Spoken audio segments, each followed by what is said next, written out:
Praise the Lord. ખ્રિસ્તમાં વલા ભાઈ તથા બહેનો, આજે આપણે જાણવાના છે કે દિવ્ય દયા, પ્રભુ ઈશ્વરના દિવ્ય દયાની ભક્તિની શરૂઆત કેવી રીતે થઈ, તેનો પ્રચાર કેવી રીતે થયો, આજે આપણે જાણવાના છે. આમાં મુખ્ય બે વ્યક્તિઓનો આ દિવ્ય દયાની ભક્તિનો પ્રચાર કરવામાં ફાળો રહ્યો છે. એક છે સિસ્ટર ફોસ્ટિના, જેમને પ્રભુ ઈસુના દિવ્ય દયાના દર્શન થયેલા, અને બીજા છે કે આ તહેવારની તેમણે જાહેરાત કરી કે આ તહેવાર હવે ઉજવવાનું છે, પાસ્કાના બીજા રવિવાર.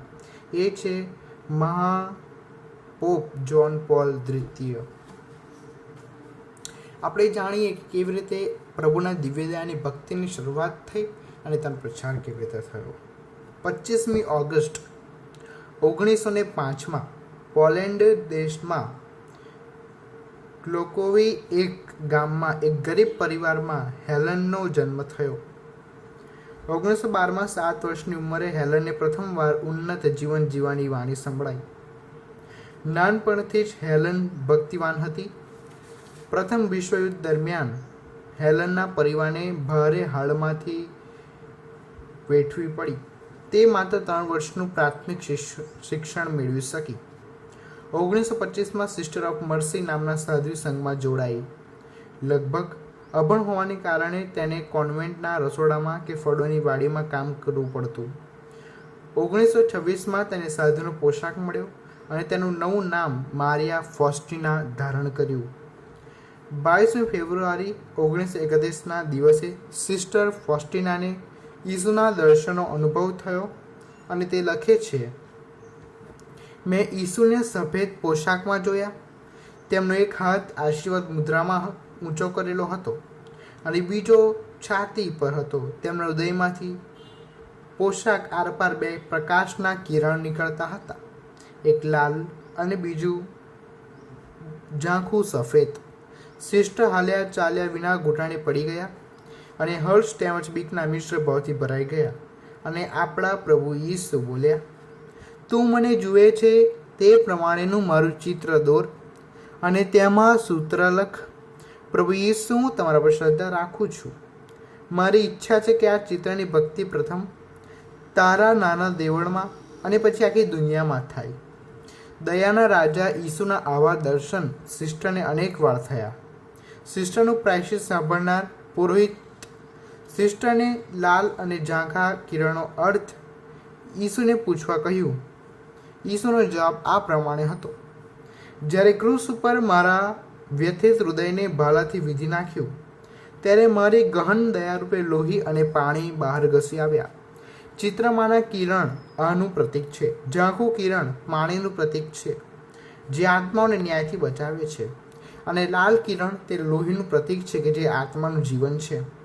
આ કિરણો મારા પિતાના કોપ સામે આત્માનું રક્ષણ કરે છે. જે તેમના શરણે જીવે છે તે ભાગ્યશાળી છે, કારણ ઈશ્વરનો ન્યાય હાથ તેને સ્પર્શતો નથી. પછી ઈસુએ સિસ્ટરને એક ટૂંકી પ્રાર્થના આપી અને તેઓ વારંવાર બોલવા કહ્યું. ઈસુના હૃદયમાંથી અમારા માટે લોહી પાણી રૂપે વહેતા દયાના ઝરણામાં હું તમારામાં વિશ્વાસ રાખું છું.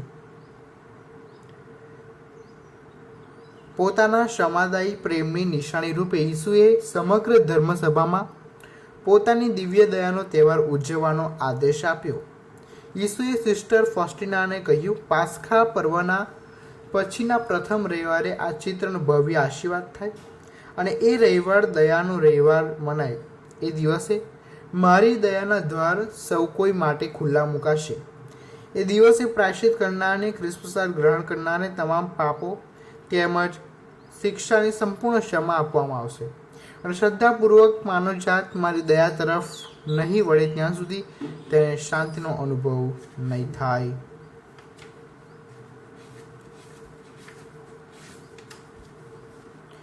ત્રીસમી એપ્રિલ 2003ના રોજ મહાશ્રી પોપ જ્હોન પોલ દ્વિતીયએ જાહેર કર્યું કે પાસ્ખાના પર્વ પછીનો રવિવાર કેથોલિક આલ્બમમાં દિવ્ય દયા ડિવાઇન મર્સીના રવિવાર તરીકે ઉજવવામાં આવે. અને મહાશ્રી પોપના આદેશ મુજબ દુનિયાના ઘણા દેશોમાં આ પર્વની ઉજવણીની શરૂ થઈ. આવનાર વર્ષોમાં અન્ય દેશમાં પણ આ ઉજવણી શરૂ થવાની સંભાવના છે. અને મહાશ્રી પોપનો આદેશ માથે ચડાઈ 2007 અમદાવાદ ધર્મ પ્રાંત પર દિવ્ય દયાના રવિવારની ઉજવણી શરૂ કરી હતી.